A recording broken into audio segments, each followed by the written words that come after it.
오늘 이제 제 차가 이제 LPG인데 이제 LPG가 없더라고요. 출발하는데. 그래서 이제 충전하고 왔거든요. 그러면서 드는 생각이 나도 믿음을 충전해야 되겠구나 생각이 들더라고요. 그래서 우리 혹시나 또 고갈됐다면 말씀 찬양으로 이렇게 충전했으면 좋겠습니다. 그래서 오늘 이 제목이 왜 믿음입니까? 그래서 저도 이제 신앙생활 하면서 주야장창 믿음 이야기를 하더라고요. 믿음. 지겨울 정도로 믿음.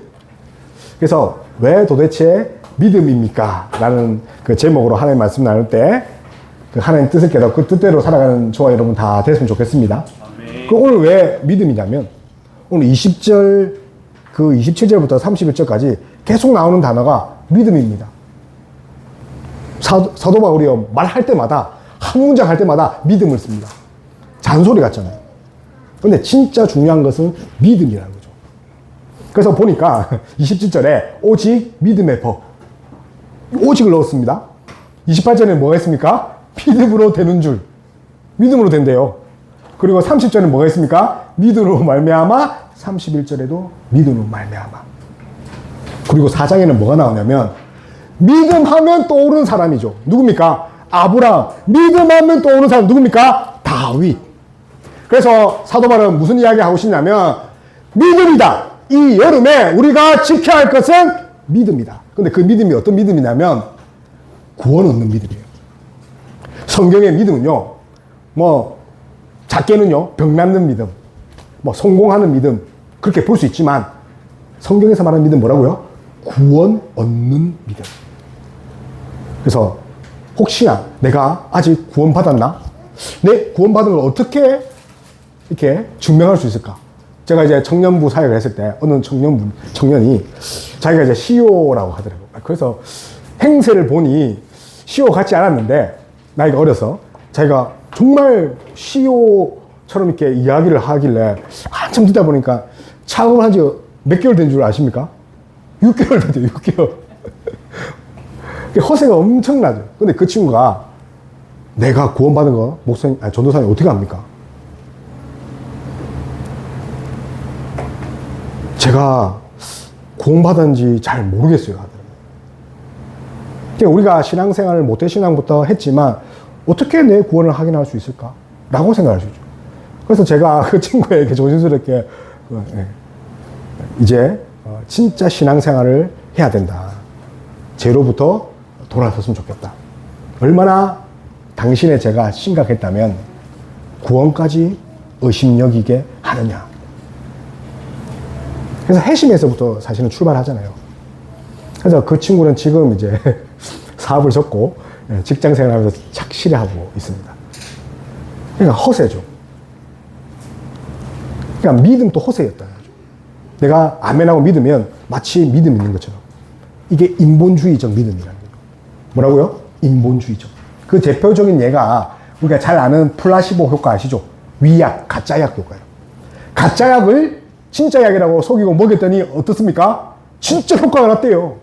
생리적 반응, 호전 반응이 일어났대요. 신기하지 않습니까? 그러니까 환자에 대한 믿음, 마음가짐이 병에 영향을 미친다는 거죠. 그 반대로가 뭐냐면 노시보 효과입니다. 플라시보 반대말이 노시보입니다. 진짜 약인데요. 이거 가짜 약이라고 하니까 갑자기 병상에 있던 환자들이 병이 악화되고요. 진짜 약인데. 그러니까 진통제인데 진통제가 아니라니까 진통을 느끼게 되고 진통제도 아닌데 이거 먹어 진통제 하니까 진통이 없어졌다. 실제로 2차 세계대전 때 있었던 일입니다. 그럼 이게 믿음입니까? 내가 마음가짐을 싹 다해서 내가 구원받을 수 있다고 하면 이게 믿음입니까? 그러니 흔들리죠. 내가 하나님 앞에 죄 지었으면 구원이 탈락된다는 거죠. 내가 하나님 앞에 정배하여 있지 않기 때문에 게으르면 어떻게 됩니까? 내가 믿음이 없어서 구원 못 받고 그렇게 되는 거죠. 그래서 믿음은 누구의 주체입니까? 하나님이죠. 그래서 첫 번째 우리 나눌 것은 믿음은 하나님의 사역입니다. 그래서 자유할 수 있는 거죠. 그래서 안전할 수 있는 거죠. 하나님은 완전하시다고 하시잖아요. 하나님 변함없이다. 없다. 이렇게 하죠. 그 말이 무슨 말이냐면, 시간을 누가 창조했습니까? 하나님이 창조했죠. 그러니까 시간을 창조하신 분이 시간에 매이겠어요? 그래서 하나님은 영원하시단 말이, 하나님은 어제도 현재고 내일도 현재고, 그래서 이것을 현재성이라고 합니다. 하나님은 현재밖에 없다는 거죠. 사실 하나님은 현재도 속하지도 않죠. 우리의 인간의 눈높이에는 설명할 때는 하나님은 현재밖에 없다. 그러니 하나님이 뭐 이렇게 변죽을 울리듯 이렇게 막 변경하고 그렇겠습니까? 그런 개념이 없다는 거예요. 믿음도 마찬가지입니다. 우리에게 주신 분이 하나님인데 그 하나님의 사역이 믿음입니다. 여기서 출발해야 됩니다. 그래서 임종 직전에 저 구원 못 받을 것 같아요 라는 말을 하지 않는 거죠. 바라기는 믿음은 하나님 사역이다. 굳게 믿는 저와 여러분 다 되었으면 좋겠습니다. 그래서 플라시보 효과 아닙니다. 내가 오늘 찬양 잘해서 하나님 막 임재하는 거 아닙니다. 그러면 이제 사실 순복음 가야죠. 우리 장로는 그렇지 않다는 거죠. 내가 막 방언하면 구원받은 증거입니까? 그래서 저는 이제 장로교 출신이잖아요. 고신이고. 근데 어느덧 이제 우리 장로교에 순복음과 뭐 감리와 뭐 이런 것들이 다 섞여 있더라고요. 방언과 뭐 이런 은사주의들이, 물론 나쁜 건 아니지만 다 이제 하나님 중심에 벗어난 그런 것들이 어느덧 많이 들어와 있더라고요. 그래서 우리가 27절과 28절 한번 읽어볼게요. 시작. 그런즉 자랑할 때가 어디냐? 잊을 수가 없느니라. 무슨 법이냐? 행위로냐? 아니라. 28절 듣겠습니다. 시작. 사람이 의롭다 하심을 얻는 것은 율법의 행위에 있지 않고 믿음으로 되는 줄 우리가 인정하노라. 아멘. 그래서 사람이 믿음의 주체가 될 수 없다는 거죠. 그래서 사람이 믿음의 주체가 되면 이게 어떤 말이냐면, 우리가 칭의를 받았죠. 칭의를 받은 것이 우리가 하나님 은혜의 협력에서 칭의를 받은 거가 됩니다. 그리고 성화를 이룬 것도 어떻게 합니까? 내가 하나님과 함께 동력하는 거죠. 참 보기 좋죠, 그죠? 동력.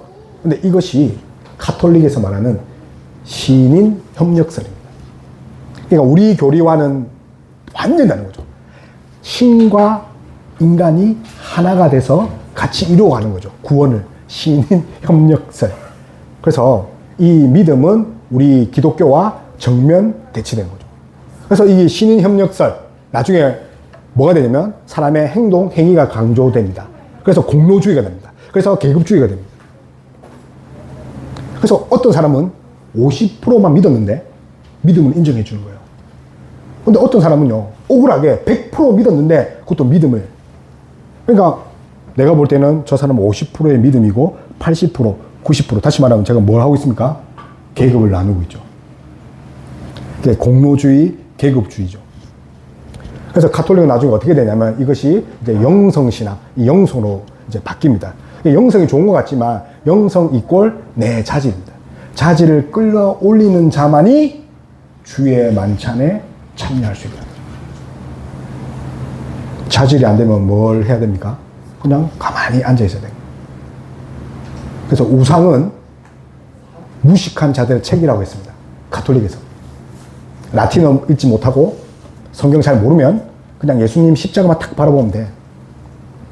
밑에 지하 내려가면 바울의 뼈다귀 있어. 그거 시체 보면 돼. 마리아, 그거 시체 보면 되는 거야. 영성신앙이 뭐라고요? 내 자질을 어디까지 끌어올려야 되냐면 수도사적 기질까지, 자질까지 끌어올려야 되죠.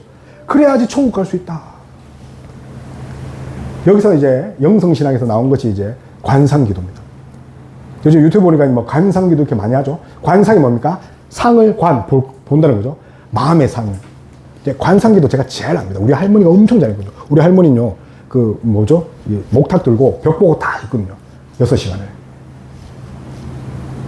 관상기도가 뭐냐면 생각을 딱 하잖아요. 관상이 들어옵니다. 그러니까 잡념들, 생각들, 이념들 들어오죠. 그거를 이제 걸러내는 작업이죠.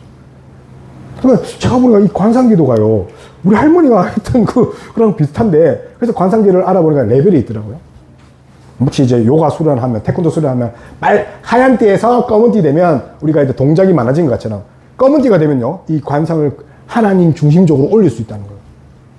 다시 말하면 뭡니까? 내 자질을 끌어올리면 된다. 근데 우리 기독교는 그렇습니까? 자질이 아닌 거죠. 뭐죠? 전적인 하나님 은혜. 근데 왜 가톨릭 이런 교리가 나왔냐면 우리는 전적으로 부패했다고 이렇게 겸손하게 믿거든요. 나는 죄인입니다. 근데 가톨릭은 부분 타락이에요. 아직도 남아있다는 거죠. 선한 부분이. 그러니 그 선한 부분을 잘 개발하면 어디로 갑니까? 연옥. 그것도 안 되면 헌금 내면 선행일 많이 하면 연옥에서 우리 할아버지가 천국으로 간다. 지옥에 있다가 연옥으로 간다. 이렇게 하는 거죠. 그러니 이제 자질주의, 이렇게 내 자질을 수도사 자질까지 끌어올린. 그래서 이제 가톨릭은 그게 많잖아요. 계급이 많잖아요. 이제 교황, 대주교, 주교, 이렇게 사제, 부사제. 그래서 그런 말 한다 그러잖아요. 세례의식을 할 때 교황이 와서 하면 내 생애 최고의 영광이다. 근데 사제 나부랑이라면 좀 그렇지만 사제 나부랑이 와가지고 이등병처럼 와서 하면 은혜가 안 끼칩니까? 담임 목사가 설교하고 전도사가 설교하면 차이가 있습니까? 우리 기독교는 그렇지 않죠. 왜냐하면 이 모든 것이 누가 주체가 된다기 때문에 하나님. 그래서 우리가 선행을 많이 해서 공로를 쌓아서 가는 거 절대 아니라는 거죠. 그렇게 따지면 11조 많이 내고 그러면 매일 교회 와서 사는 분은 벌써 승천했겠죠. 에녹처럼 승천하고 불병거 내려오죠. 근데 그게 아니라는 거죠. 그러면 진짜 믿음 뭡니까? 하나님이 우리에게 허락하셔야지 주시는 것이 믿음이다. 다시 말하면 믿음은 하나님의 선물이라는 것. 그래서 지금 사도 바울이요. 지금 2000년 후를 내다본 거예요. 야, 너네 율법 그렇게 좋아하고 섬기잖아. 지금 내 말 안 듣고 멈추지 않으면 너 지금 그렇게 돼. 가톨릭처럼 돼. 불교처럼 된다. 수행하고 고행해가지고 결국은 하나님의 의를 이루다가 안 되니까 그냥 포기하는 거야. 2000년 뒤를 내다보고 한 말이 지금 어떤 말입니까? 27절. 그런즉 자랑할 때가 어디 있느냐. 자랑할 때가 어디 있냐. 야, 너 기도 많이 했다고? 너 헌신 많이 했다고? 자랑할 때 어디 있냐? 율법 지켰다고? 자랑할 게 뭐 있느냐? 오직 믿음의 법이다. 그러니까 저도 신앙생활 해보니 그냥 행동이 어렵냐? 믿음이 어렵냐? 여러분 어떤 것 같아요? 행동이 어려운 것 같아요? 믿음이 어려운 것 같아요? 둘 다 어렵긴 어렵죠. 그래서 제가 해보니까요. 행동은 그냥 해버리면 되지만 믿음은 안 그렇더라고요. 예, 믿음이 어렵더라고요. 그냥 고상한 차원에서. 그래서 믿음의 법을 따라 살아가는 거죠. 믿음의 행동이 아니라는 거죠. 그래서 여러분 혹시나 내가 이렇게 못해서 하나님 앞에 죄송하다. 그거 자유했으면 좋겠습니다. 그거 사탄이 올가매는 거예요. 내 눈이 아버지 항상 바라보는 것만으로 내 심중에 하나님이 그 폐부까지 아시니까. 그런 것이 우리 개혁교회입니다. 그래서 우리가 믿음을 이야기할 때 우리 개신교는 항상 하나님 아는 지식을 이야기합니다. 맹목적 그 믿음을 이야기하지 않습니다. 제가 이제 가톨릭 이야기 잠깐 했는데 가톨릭 보니까 이제 불명확한 믿음이라는 게 있습니다. 좀 생각 말이 됩니까? 불명확한 믿음. 이것이 이제 스콜라주의에서 이렇게 차용해온 그런 철학적 사상이에요. 근데 불명확한 믿음이 있다. 그러니까 성경도 모르고 그냥 십자가만 바라보고 모자이크만 바라보고 성화만 바라봐도 믿음이 생기는 그런 불명확한 믿음. 불명확한데 어떻게 믿음이 있습니까? 여러분 성경 말씀을 50%만 믿는 게 믿음입니까? 믿는 중이다. 여러분 말 됩니까? 야, 나 너를 믿는 중이야. 그럼 믿는 겁니까? 야, 아는 중인데요? 저 미분적분 아는 중에 있습니다. 그럼 아는 겁니까? 그러니까 믿음은 50%가 없는데 이 가톨릭에서 만든 믿음이 불명확한 믿음이라는 거죠. 그러니까 그런 자들은 그 자질을 판단해서 너네들은 그렇게 놀고 사제 이상은 사제 이상의 자질을 갖춰서 하나님의 말씀을 연구해도 된다고 이렇게 나눈 거죠. 근데 그 불명확한 믿음 때문에 생긴 게 뭐냐면 그들이 성경을 가르치지 않습니다. 그 유튜브 보니까 어떤 사제죠. 막 이렇게 유명한 사제님이 이렇게 썰을 푸시던데 보통 우리 목사들은 이렇게 화면에 나오면 전부 다 설교 말씀을 설교하는 건데 그분은 이제 유머, 막 상식, 뭐 시사 이런 걸 이야기하시더라고요. 예배당에도 그렇게 이야기하나 봐요. 왜냐면 말씀을 가르치지 않으니까. 왜? 불명확한 믿음의 성도들한테, 신자들한테는 그런 거 성경을 읊어봐도 안 된다는 거죠. 그런데 우리는 무엇입니까? 정확한 하나님을 아는 지식. 그 하나님 아는 지식이 무엇입니까? 계시의 절정이신 예수 그리스도. 그래서 우리 기독교는, 우리 따라해볼게요. 계시 의존조. 계시 의존조. 계시 의존족이 뭐 이단 사이비가 아니라 말씀 의존족이죠. 말씀 벗어나지 않는 거죠. 그래서 말씀을 읽고 말씀에 하나님 뜻을 발견해서 그 뜻을 잡고 부여잡는 거죠. 바라기는 믿음이 하나님 사역이라는 것은 다른 말로 믿음은 하나님 말씀을 들으면서 난다는 거죠. 그래서 제가 사역이라 한 이유가 하나님 일이라 한 것은 그것이 바로 계시 하나님 말씀이라는 거죠. 그러니까 바라기는 오직 말씀, 그 말씀으로 이번 여름 믿음을 더욱더 부양시킨다면 또 안 되죠. 그럼 가톨릭이 되죠. 믿음을 더욱더 붙잡는 저와 여러분 다 되었으면 좋겠습니다. 그래서 결국은 계시 의존적이라는 말이냐면 그 말씀이 있는 건데, 그 하나님은 하나님의 사역, 하나님의 일을 할 때 또 다른 의미가 있거든요. 인격적이라는 거죠. 하나님 인격적이라는 거죠. 그래서 우리와 대화하시고 우리와 놀고 싶어 하십니다. 우리가 함께 있고 싶어 하는 거죠. 그래서 예수님이 이제 어떤 이제 청년이 너무 이 인격적이라는 말을 생각이 안 나는지 예수님 너무 인간적이에요. 그 표현이 이제 인격적이라는 거죠. 그러니까 자기는 뭔가 들었는데, 예수님 정말, 인간적이에요. 인간적인 게 아니라 인격적인데 그 대표적인 얘기가 뭐냐면 약속입니다. 여러분, 약속 누구하고 제일 먼저 했어요? 자녀들하고 하죠. 아마 자녀들이 제일 먼저 약속한 것이 부모님과 약속했을 거예요. 뭐 사줄게. 내가 너 잘해줄게. 너 평생 아프게 하지 않을게. 그게 약속이에요. 다시 말하면 사랑이 없으면 약속 안 하는 거예요.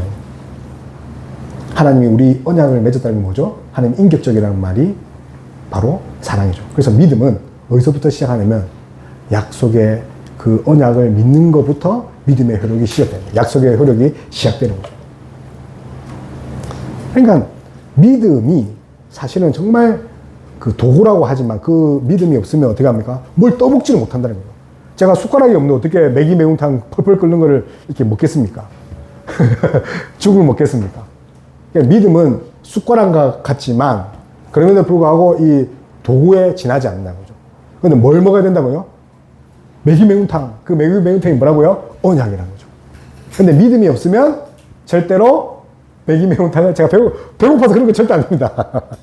먹을 수 없다는 거죠. 그래서 믿음이 뭐라고요? 하나님의 언약의 효력을 믿으면서 이렇게 효력이 시작되는 거죠.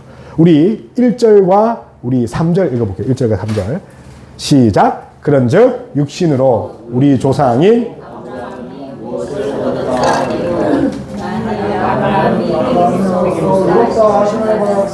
자랑할 것이 하나님 앞에서는 없습니다. 3절 성경이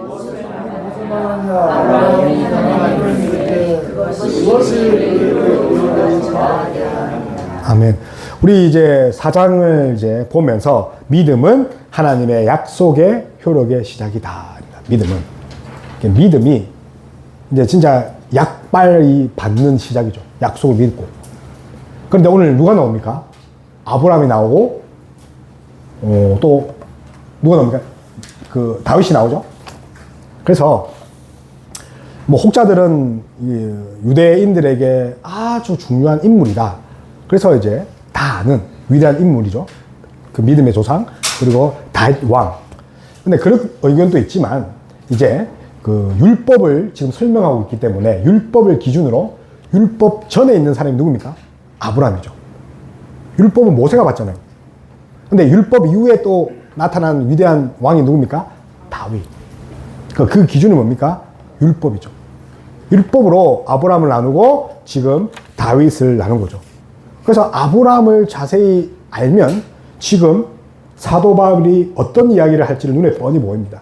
자, 아브라함은 창세기에 나오죠. 예전에 랍비들은요, 내 말이 옳아라고 이렇게 증명하기 위해서는 이 모세오경에서 한 분을 이제 한 문장을 성경 구절을 따오고 그 다음에 뭐 시편과 잠언과 같은 성문서라거든요. 성문서. 우리는 지혜서라 하잖아요. 성문서에서 또 한 문장을 따오면 그래서 오경과 성문서에서 두 문장을 딱 합쳐서 내 주장을 증명하면 먹어준다는 거죠. 근데 바울은 랍비잖아요. 그러니까 내가 지금 논문 쓰는데 지금 논문을 지금 어디서 보고 있는 건데 이 논문의 근원들이 여기 있어 라고 이야기하죠. 그러면 빼도 박도 못한다는 거죠. 그래서 아브람을 소환해 왔는데 아브람이 그들이 율법으로 정말 대단한 사람인 줄 알았는데 그렇지 않다는 거죠. 이제 창세기 보면 딱 두 도막 50장인데 이 두 도막을 나눌 수 있습니다. 1장에서 11장까지 한 파트예요. 거기는 이제 하나님 나라 창조고 12장부터는 뭐가 나옵니까? 이제 인간 나라. 그런데 12장부터 뭐가 시작되냐면 죄가 엄청나게 만연해서 손을 쓸 수가 없습니다. 너무 이제 다 퍼졌어요. 죄가 온몸에 만연해졌죠. 그래서 하나님이 특단의 조치를 내세우는데 12장의 그 특단의 조치가 뭐냐면 아브라함을 끄집어내는 거죠. 항균을 갖추고 있는 엄청난 그 항성을 가진 그를 끄집어내서 지금 어떻게 합니까? 하나님 나라를 이제 세워가려고 하죠. 아브라함이. 근데 아브라함이 그냥 된 게 아닙니다. 아브라함이 어떤 사람이라고요? 하나님의 율법 이전의 사람인데 아브라함에게 뭘 한 겁니까? 끄집어내서 그냥 한 것이 아니라 아브라함과 언약을 맺는 거죠. 그래서 하나님이 제가 만연한 세상에서 아브라함과 또 하실 일인데 그 하실 일을 위해서 뭘 했다고요? 하나님과 약속을 체결하셨죠. 그 약속이 어떤 약속입니까? 우리 12장에 있습니다. 창세기 12장. 그래서 7가지 축복입니다. 그래서 우리 12장 한번 딱 펼쳐볼까요? 12장. 12장 보면 아브라함이 하나님과 이렇게 언약을 맺기 전에 하나님이 이제 복을 주십니다. 자, 어떤 복을 주냐면, 자, 12장 한번 펴보십시오. 처음에 이제 12장 아브라함을 불러내잖아요. 그죠? 불러내자마자 일을 시켜야 되잖아요. 시키기 전에 뭘 하냐면, 잘 들으셔야 됩니다. 하나님이 일을 부르기 전에 아브라함에게 7가지 복을 주십니다. 큰 민족. 또, 복을 주시고. 또 뭐가 있습니까? 이름을 창대하게. 그 다음에 또 있습니다. 복이 될지라. 너를 축복하는 자에게 축복. 너를 저주하는 자에게 저주. 모든 민족에게 복. 자, 이제 저를 보십시오. 제가 지금 뭘 이야기죠? 하나님이 아브라함 부르실 때 뭘 먼저 선언합니까? 복을 선언했다. 그리고 15장 가서 뭐 하냐면 이제 언약을 맺거든요. 언약은요, 아브라함에게 주신 복의 총정리를 한 거예요. 부르자마자 뭐 했다고요? 7가지 복. 복이 큰 민족, 복이 되게 하시고, 복을 주시고, 이름을 창대하게 하고, 복이 될지라, 너를 축복하는 자에게 축복, 저주하는 저주, 모든 민족의 복. 복. 자, 다시 말합니다. 그럼 약속의 핵심은 뭡니까? 복이라는 거죠. 이 복이 어디까지 흘러갑니까? 지금 우리에게도 오늘 이제 본문 나누겠지만 믿음의 믿음을 따르는 자에게도 같이 흘러내는 거. 따르다. 이 따르다가 work together이거든요. 아브라함의 그 자취를 따라가는 거예요. 앞서가는 게 아니라 아브라함 따라오세요가 아니라 그 7가지 복의 그 절정체가 누굽니까? 예수 그리스도입니다. 결국은 약속을 부여잡은 민족은 누구에 의해서? 예수 그리스도에서 우리가 오롭게 된 거죠. 그래서 성경에 말하는 그 복의 결정체는 뭐냐면 결국은 의라는 거죠. 하나님 백성이라는 거죠. 그래서 무뼈를 보여주시고 땅의 티끌 보여주시면서 네 자손이 그렇게 많을 건데 그 자손이 거룩하여 구별되어 하나님 나라의 백성이 된다는 거죠. 그런 의미에서 약속을 뒤쫓아가는 거죠. 이것이 믿음의 법입니다. 그리고 이제 누굴 또 나옵니까? 다윗이 나오죠. 다윗은 뭐 하는 사람입니까? 어떤 축복이 있습니까? 다윗은 죄가 가려지는 거죠. 자, 첫 번째 아브라함 복이 뭐라고요? 아브라함에 대해서는 뭐 어떤 겁니까? 복입니다. 두 번째는요, 다윗을 그 복 중에 복이 뭐냐면 죄를 지어도 죄 용서 받고 죄가 가려지는 것. 그래서 시편 31편 보면 내 죄가 가려졌다. 내가 죄를 지었음에도 하나님이 내 죄를 가리었다. 여러분, 죄를 지으면 형벌을 살아야 됩니다. 죄값을 지어야 됩니다. 그런데 뭐라고요? 아브라함에 이어 다윗에 보면 뭐라고요? 죄가 사함을 받는다는 거죠. 그럼 역행하잖아요. 세상의 법을 역행하죠. 네, 그렇습니다. 하나님 법은 세상의 법을 역행할 수 있는 거죠. 그래서 다윗을 소환해서 이야기한 거죠. 그런데 이제 모세가 율법 받기 전에 순서상 뭐가 먼저 있었습니까? 언약, 약속이 먼저 있었다는 거죠. 근데 그 약속은 우리 아브라함이 뭘로 받았습니까? 믿음으로. 하나님을 믿으니 어렵게 되는 거죠. 그래서 모세 율법보다 뭐가 먼저라고요? 믿음이, 그 믿음은 무슨 믿음입니까? 하나님 약속을 믿는 믿음이 먼저였다는 거죠. 그래서 아브라함이 여호와를 믿으니 여호와께서 이를 그의 의로 여기시고. 그래서 이제 다윗에게 그 밧세바 사건이 뼈아픈 사건이잖아요. 이 밧세바 사건은 끝까지 다윗을 물건으로 드립니다. 결국은 솔로몬이 어떻게 됩니까?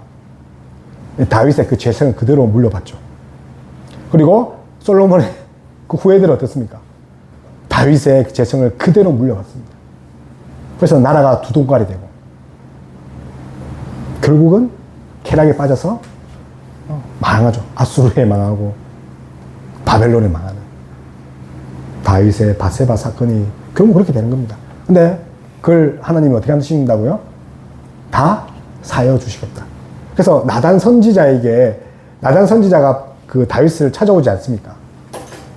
그래서 야, 부자가 있는데, 다윗 왕 들어보세요. 부자 왕이 있는데 부자 왕이 양도 많고 소가 많아요. 그런데 이 부자가요, 자기 양과 소가 아까워서 어린 양 한 마리 가지고 있는 그 사람 거 뺏어가지고 잔치를 벌였어요. 어떻게 할까요? 양이 수백 마리 있는데 그 자기 거 잡으면 되는데 왜 하필 옆집에 가난하고 양 새끼 한 마리밖에 없는데 그거 잡아서, 그러니까 다윗이 그놈 죽여야 된다고. 그러니까 나단이 그게 너야. 그게 너야. 너 6계명 어겼지? 7계명 어겼지? 또 8계명 뭡니까? 또 거짓 증거했지. 8계명 훔치는 거, 이웃의 것을 훔치고 9계명 거짓 증거하고. 너 10계명까지 다 옮겼잖아. 그럼 너는 어떻게 돼? 죽어야 되는데 어떻게 된다고요? 하나님이 그것을 면하게 해주셨다는 거죠. 그래서 이 믿음은 결국 하나님 약속을 믿는 건데 다윗을 보고 그리고 또 아브라함을 볼 때에 하나님이 어떤 복을 주신지 알 수 있다는 거죠. 그러면 이제 마지막으로 물어보면 우리가 성경을 덮어놓고 믿으면 그런 복을 알 수 있겠습니까? 그래서 우리는 덮어놓고 믿는 것이 아니라 성경을 읽으면서 더욱더 하나님 복을 이렇게 찾아가는 거죠. 바로 이 여름에 정말 하나님 복, 하나님의 언약의 그런 복들을 말씀을 통해 누리는 저와 여러분 다 됐으면 좋겠습니다. 그래서 웨스트민스터 신앙고백서 11장 2절에는 믿음을 이렇게 정의합니다. 믿음은 그리스도와 그의 의를 받아들여 그를 의지하게 하는 칭의의 유일한 방편이다. 그래서 어렵게 되는 유일한 방편이 뭡니까? 믿음인데 그 믿음은 하나님의 약속을 믿는 거죠. 그래서 마지막으로 우리가 어떻게 살아야 됩니까? 오늘 마지막 나눌 건데, 그러면 내가 약속도 믿고 이제 성경 말씀도 읽을 건데, 그럼 이제 마지막으로 어떻게 살아야 됩니까? 믿음의 법으로 살아야 돼요. 세상의 법이 아니라, 로마의 법이 아니라, 대한민국의 법이 아니라 신앙인은 믿음의 법을 따라야 된다. 그래서 우리 12절, 13절 읽겠습니다. 12절, 13절 시작. 또한 할례자의 조상이 할례받을 자에게 우리 조상 아브라함이 무할레시에 가졌던 믿음의 자취를 그러하니 13절 아브라함이나 세상의 세상의 상속자가 되리라고 하신 언약은 율법으로 말미암은 것이 아니요 오직 믿음이 의로 말미암은 것이니라. 그래서 사도 바울은 마지막으로 우리가 함께 나온 게 믿음의 법을 따르라는 거죠. 믿음의 법. 그래서 우리가 사실 뭐 양심의 법이라든지 또 사회생활을 하다 보면 어쩔 수 없는 상황에 놓이게 되잖아요. 이거 안 하면 진짜 매도당할 것 같고 이거 안 하면 엄청난 손해가 온단 말이에요. 당장 주일에 장사 안 하면 매출이 없어지잖아요. 그런데 성경은 뭐라고 하냐면 믿음의 법으로 순종하랍니다. 믿음의 법으로. 그래서 오늘 이제 자치를 따르다 12절에 그 자치를 따르는 동그라미 쳐볼까요? 그래서 자치를 따르는 게 우리가 이제 같이 워크투게더 한다 했죠. 아브람과 다윗. 이것이 믿음의 법을 따르는 것입니다. 자치를 따르는 거죠. 그래서 자치를 따라서 하나님 말씀대로 살아가면 결국 뭐가 됩니까? 아브라함의 7가지 복이 결국 우리에게 오는데 그 복이 결국은 예수 그리스도로 말미암아 우리가 어렵게 되고 하나님의 백성답게 살아가는 거죠. 그리고 나서 오늘 이제 마지막으로 이제 여겨지다. 동그라미 쳐볼까요? 여겨지다. 여겨지다. 이게 이제 헬라어로 로기제타입니다. 로기제타. 여겨지다는 것은 전혀 자격이 없는데 자격과 신분을 이렇게 준 거죠. 제가 미국에 가면 미국 신분, 미국 뭐 시민권이 있어야 되는데 그런데 조건에 이렇게 완수해야 되고 조건에 지나야지 주는 건데 그게 아니라 뭐라고요? 여겨지다는 것은 하나님이 강권적으로 그렇게 삼아 주셨다는 거죠. 그래서 믿음의 법을 따르라는 것은 다른 것이 아니라 우리 이제 신분이 뭘로 변했습니까? 하나님의 약속을 이행하는 하나님과 관계를 회복한 그런 사람으로서 살아갈 수 있는 자격이 주어졌기 때문에 그 자격대로 살아가라는 거죠. 그래서 이제 여겨지다. 이 영어 성경에 보면 의의 정가라고 딱 이렇게 해석되어 있습니다. 정가. 그래서 우리 어려운 사람답게 사는 것이 믿음의 법을 따는 것. 그러면 목사님, 그 의가 뭡니까? 하나님의 뜻대로. 그럼 그 뜻이 어디 있습니까? 하나님의 말씀. 그럼 어떻게 살아야 됩니까? 결국 로기제타의 여기지다. 하나님의 신분답게 사는 것은 말씀 의존적, 계시 의존적으로 사는 거죠. 그것이 우리 개혁교회의 모토입니다. 말씀으로 시작해서 말씀으로 끝난 거죠. 말씀으로 약속하셨는데 결국은 살아내는 것도 말씀입니다. 내 안에 말씀이 충만할 때 그것이 바로 복이라는 거죠. 바라기는 이 여름에 우리 이제 모세오경 읽고 있는데 이제 9월 되면 또 다른 이제 모세 이제 마지막을 읽을 건데 모세오경에 바라기는 말씀으로 충만하는 저와 여러분 다 되었으면 좋겠습니다. 우리 말씀을 기억하면서 우리 찬양했으면 좋겠습니다. 여기에 모인 우리 찬송가 620장입니다. 620장. 여기에 모인 우리 함께 찬양합시다.